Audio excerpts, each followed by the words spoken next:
Richard Dreyfuss movie where he plays the music teacher? Mr. Holmes. What's his? Mr. Howell. Yeah. It's probably. This one right here? Yeah. It's a different culture. It's a different culture to some degree. What it is the teacher who makes a lot of personal shifts in his belief systems about teaching and learning. And he realizes through interactions with others that, and from close colleagues who get in their face and say, "You're not trying." We once took a survey. We did this whole applications thing last 2 years in our building.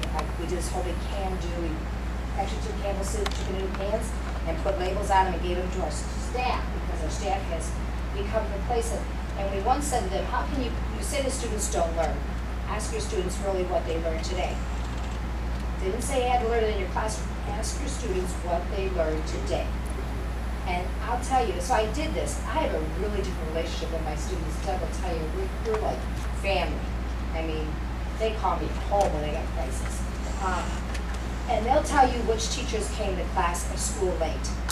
They'll tell you which teachers smoked on the school property even though it's against the rules. They'll tell you which teachers showed a video in the building even though they don't have that teacher. They have nothing to do with teaching. They'll tell you which ones left early or released kids ahead of time. They learned. Let's go back to this morning's from our question. mistakes. What did you assess?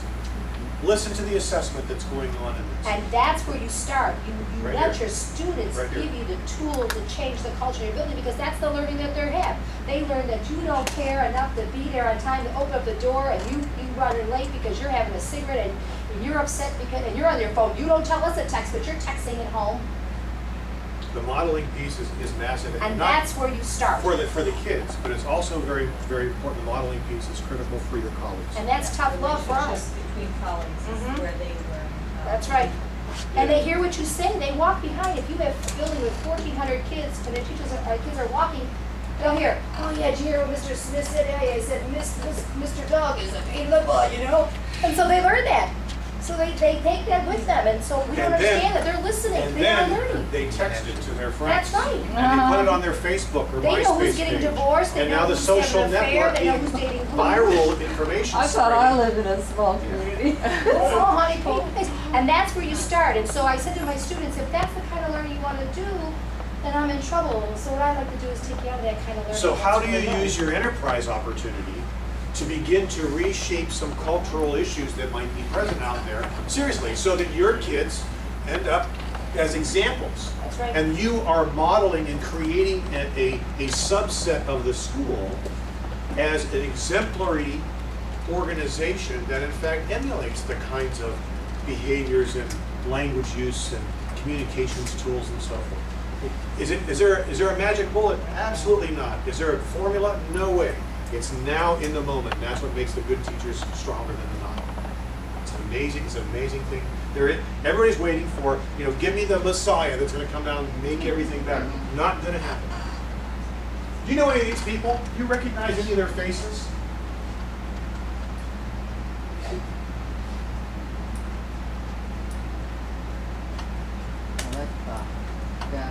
All these people are out there doing good work pretty much on your behalf, or that in some way, shape, or form will benefit you.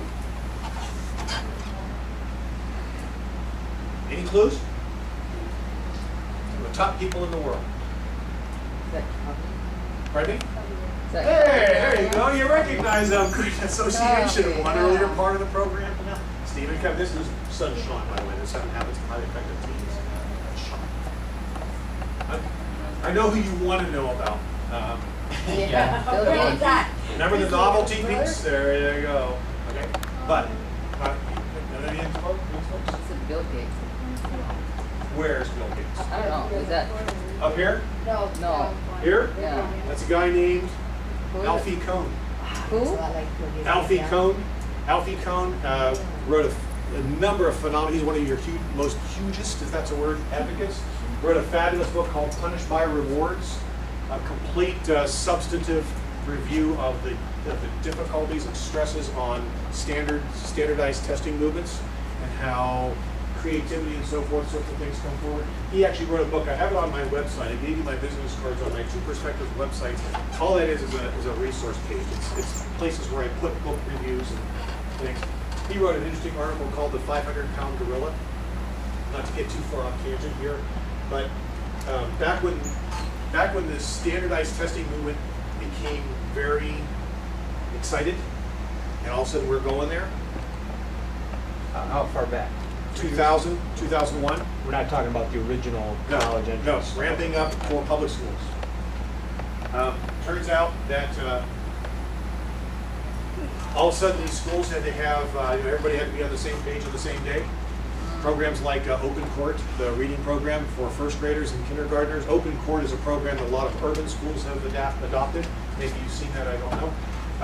Open Court is, everybody in the district, it's Thursday, so we got to be on page 46. And if you're not, you get written up. I know Detroit PPS did this. Detroit used Open Court. So a little kid, imagine a kid comes in, oh, teacher, I got a new book from my grandma last night. Can I share it with my class? Oh, I'm sorry, sweetheart. I got to be on page 47 tomorrow. Put your book away. Right? That's what's going on. What we find out was when the standardized testing movement got really, really big and all these programs started coming out that were highly linearized and highly coordinated.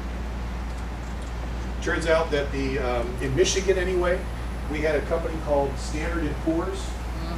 Remember? Standard & Poor's came and evaluated everybody, looked at all of our dropout rates, looked at all of our finances, looked at all that stuff. We spent, I don't know, $5 million or something to hire Standard & Poor's. Turns out there's a little company that owns Standard & Poor's. Not quite, it's called McGraw-Hill. And McGraw-Hill is a company that produces a number of programs, one of which is one called Open Court. And of course, the company that somebody needs to produce the tests, and most of the tests that were used were produced by a little company named McGraw-Hill.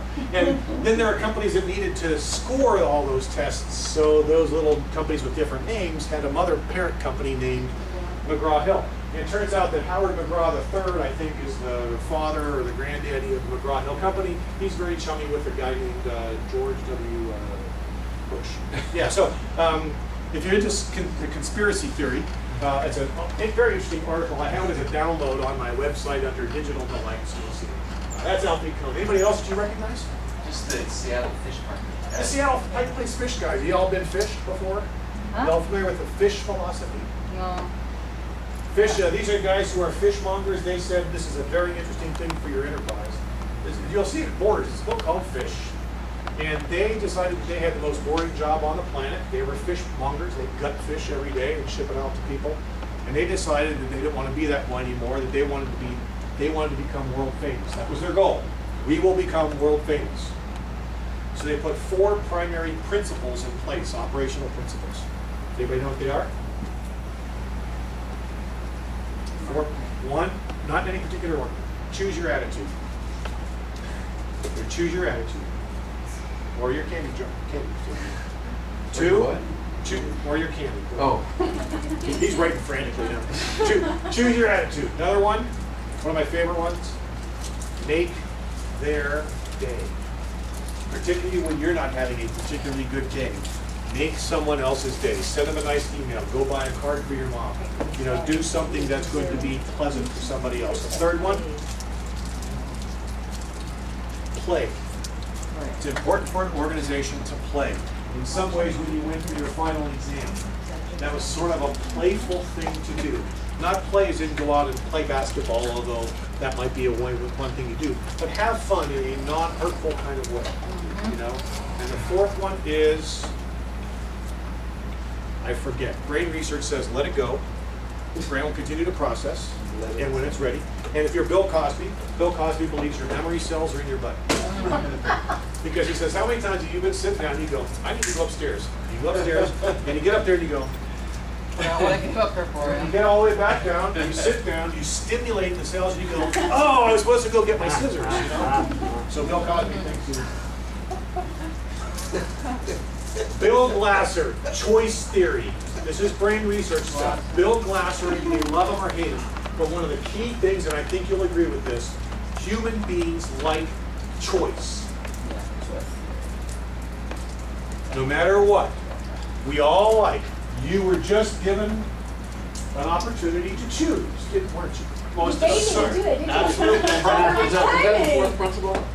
The fourth principle I can't remember. Okay. Yeah, I'll have to wait for mine. I have to sit down. Sit on the Sorry, butt. Doug. Yeah. The butt's over there. Key thing, my friends. I'm starting to weave.